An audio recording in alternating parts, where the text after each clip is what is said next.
if you all are like me, you probably get tired of the negative, depressing news stories. I know we have to take the news how it comes, but I find it really refreshing when once in a while you hear about someone who is intentionally doing something that inspires kindness, goodness, and beauty in others.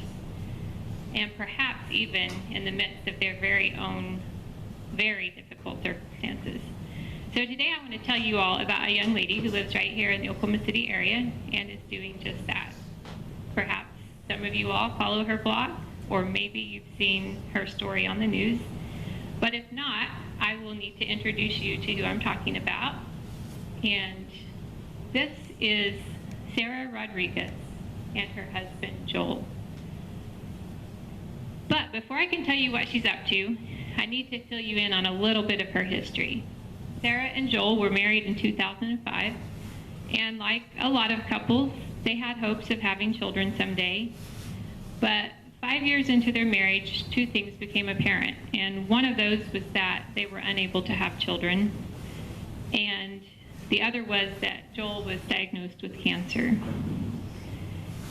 And so they decided to try to have a child through in vitro fertilization. And about 2 years into Joel's cancer treatment, baby Milo was born. And this is Sarah and Milo today. He just turned 3 the other day. And somewhere along the way there, Sarah asked her husband, she said, because in the process of trying to have a child, they did have some extra embryos that were saved. And she asked him, she said, if anything ever happens to you, what do you want me to do with our other embryos? And he said that he wanted her to have their child, even if he wasn't here. So she tucked this information away in the hopes that she would never have to make that decision on her own. And they had talked about how they wanted their children to be fairly close in age. And then unfortunately, about a year after that, when Milo was 1, during cancer surgery, her husband Joel suffered a stroke, and he did pass away in July 2013. And so just a few months later, I believe it was maybe January of the next year, Sarah made that very difficult decision, as you can imagine, to go ahead and try to have hers and Milo's second child through in vitro fertilization. That's just what she did, and in November 2014, baby Ellis was born. And this is Sarah with baby Ellis. However, when Ellis was about 3 weeks old, she came down with bacterial meningitis, which is pretty rare for a young baby to get that. But she became very, very ill and almost died. Her little head and swelled because her brain had swollen. And during her husband's battle with cancer, Sarah had started a blog and had lots of people on there following her and praying for them. So as you can imagine, she sent out a plea for people to please pray for baby Ellis. However, it looked like she just wasn't going to make it. The doctors removed her from the ventilator. She tried to prepare herself for the last few minutes with her daughter. But something miraculous happened. As they took the ventilator off and placed her in her mother's arms, she didn't die. She just kept breathing, and it was nothing short of a miracle with people praying. And there was a rough few months ahead. She had to stay in all winter with her. There was a fear that she would have brain damage, obviously, with the swelling that had taken place. And so far, to this day, little Ellis has passed every one of her milestones for normal childhood. So now, as to what Sarah is up to, that I think is so beautiful and inspiring, and really it's based on Scripture, is something she's doing, and I'll just say that from a human standpoint, I think Sarah would have every reason to feel a bit of self-pity. A young mom with her children and no husband, it's not the way she would have chosen life, but it is her reality.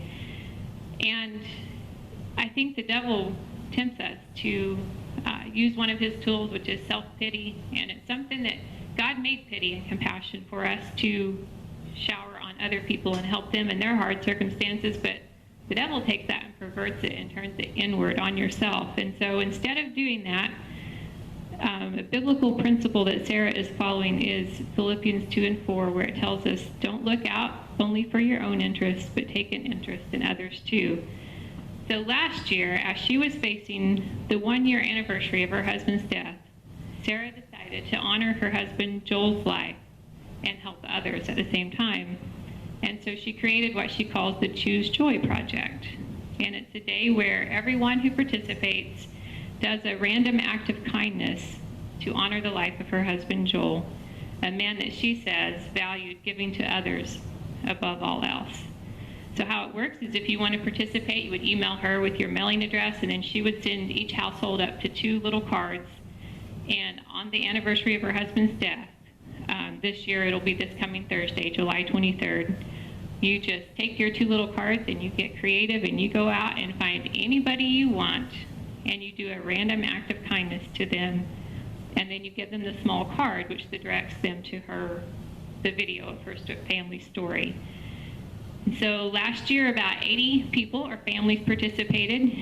And if you want to know what a random act of kindness looked like last year, as Sarah heard from those who were touched by these random acts of kindness, she wrote, you brought your neighbors cookies, gave them a journal, gave away appliances, gassed up people's cars, gave away Walmart gift cards, gave the gift of coffee, purchased dinner for others, left a kind note of encouragement, mowed someone's lawn, bought someone's groceries, and it goes on. And this top right picture, I happen to know what, this is a man who said he saw an out-of-state tag, and he talked to this lady, and she was a Marine mom traveling through Oklahoma, and so I forget what it was he did for her, but he did something really nice for her.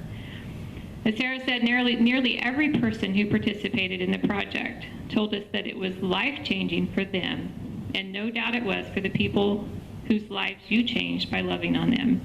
We received emails from the recipients of your kindness telling us they were blown away by your acts. You may never truly know the difference you made in someone's life through this project. You could have radically changed someone's day just by the small act of kindness.